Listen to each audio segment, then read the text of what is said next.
તો આપણી સાથે અત્યારે દેવેનજી જોડાયેલા છે. દેવેનજી, આજે ખાસ તમારી ક્યાં નજર ઓપ્શન રણનીતિ માટે?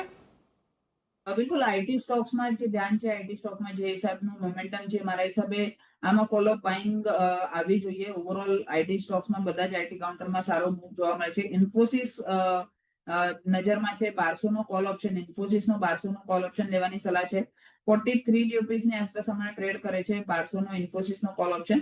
અહીંયા આ લેવલ્સ પર બાય કરી શકાય. 33 ના નીચેમાં એક સ્ટોપ લોસ અને ઉપરમાં 63 ના ટાર્ગેટ્સ આપણને જોવા મળી શકે છે.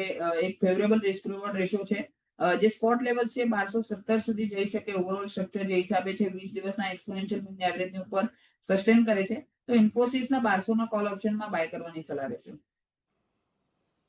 એટલે જુઓ, અહીંયાથી આપણે આઈટી સ્ટોક્સની અત્યારે ચર્ચા કરી, પરંતુ એટલે એને જ આગળ વધારતા આજની ઓપ્શનની રણનીતિ ઇન્ફોસિસનો 1200નો કોલ ઓપ્શન તમે અહીંયાથી ખરીદીને ચાલી શકો છો. 33 રૂપિયાનો સ્ટોપ લોસ રાખજો. 63ના ટાર્ગેટ તમને આવતા જોવા મળશે. એટલે એક 1270 સુધી જવાની એક શક્યતા છે હજી ઇન્ફોસિસમાં. એટલે એક સારી એવી તેજી તમને અહીંયાથી આવી શકે છે. ફોકસમાં રાખતા રહીશું. પરંતુ આગળ